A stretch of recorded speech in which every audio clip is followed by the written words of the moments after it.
went to the Seychelles. This is the poem by William Shakespeare, and in the last video I explained you the introduction of this poem, that this sonnet has been addressed to his friend W.S. Southampton, and in the first quatrain of this poem we talked about the theme of the poem, that when the poet he is in loneliness, sweet, silent, serious ideas they start to enter in his mind. Or we can also say that when the poet he is in loneliness, a meeting of the sweet, serious ideas, it starts to take place in his mind. And at that time he remembers those past things which he wanted to get in his life, but unfortunately he couldn't get them. Or in that way he weeps on the lack of or the want of those things whom he wanted to achieve in his life but he couldn't.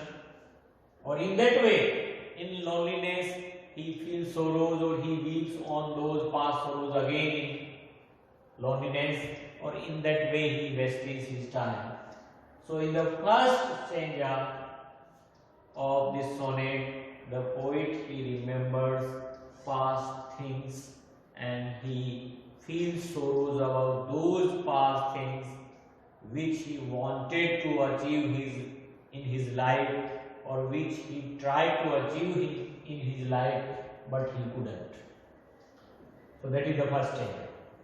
Now we'll discuss the second stanza.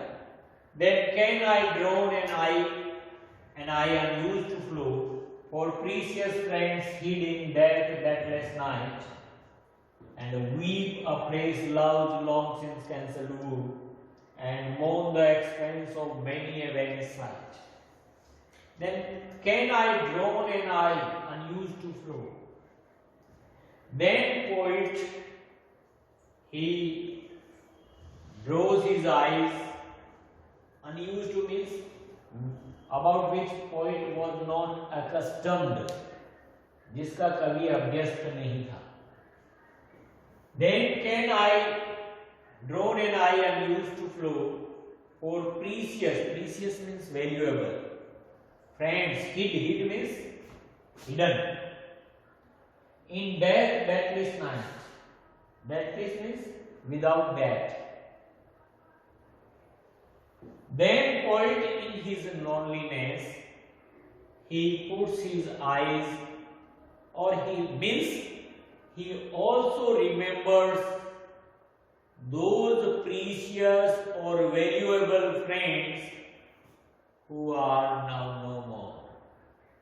कवि अपने उन मूल्यवान friends को भी याद करता है जो मृत्यु की अंतहीन रात्रि में सो गए.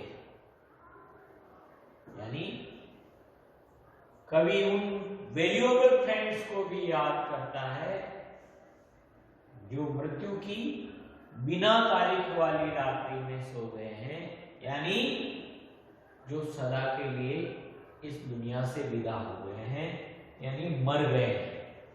यानी in the second part or the second quadrant of the sonnet, the poet in his loneliness he remembers those valuable and precious friends who are now no more, or who had hidden in the deathless night of the death, जो मृत्यु की अंतहीन रात्रि में सो गए हैं, उन दोस्तों को भी वो याद करता है. And weep afresh when in his past life his friends they died, at that time he wept, but now in loneliness when he is remembering them again, his past sorrows of losing valuable friends, it becomes again fresh. जो उनके दोस्तों को या मित्रों को खोने का जो दुख था वो एक बार फिर ताजा हो जाता है. and weep afresh, और उस पे वो ताजा रोता है.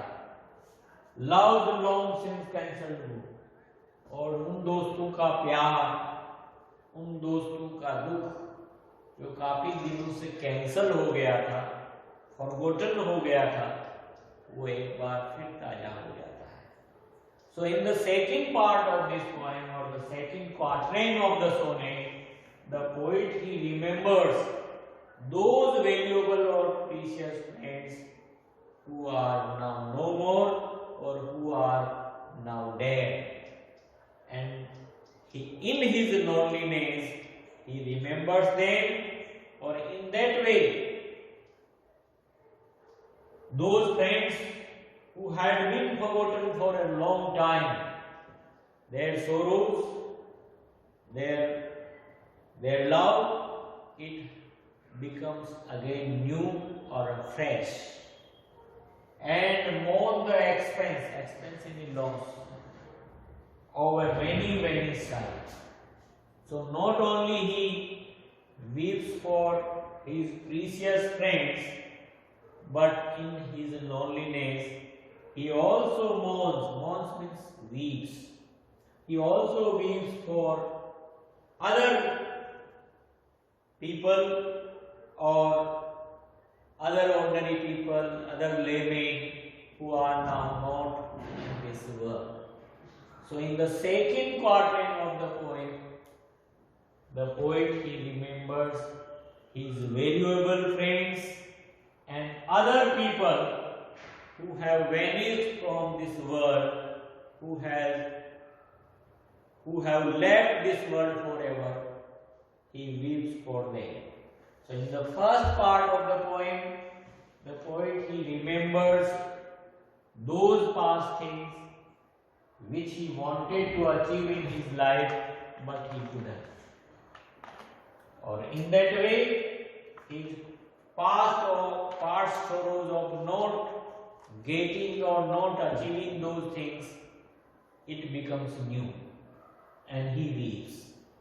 And in the second part of the poem, the poet he weeps for those valuable and precious friends who are now dead. And not only he weeps for his valuable friends, but he also weeps for those ordinary and other relatives who are now no more, or who have left this world forever. So in the second line of this poem, the poet has also used alliteration. One day is repeated, for precious friends hid in death, deathless, the. So sound day is repeated here in the second line of the second quatrain. So again the poet has used alliteration in this line. So alliteration has been used many times by the poet in this poem, and here again in the third line the poet has used alliteration. Love's long, la. So la is repeated and da is repeated, so that is also alliteration. So these are two quatrains of this sonnet, and in the next video we will discuss the last quatrain and the couplet of this poem. Thank you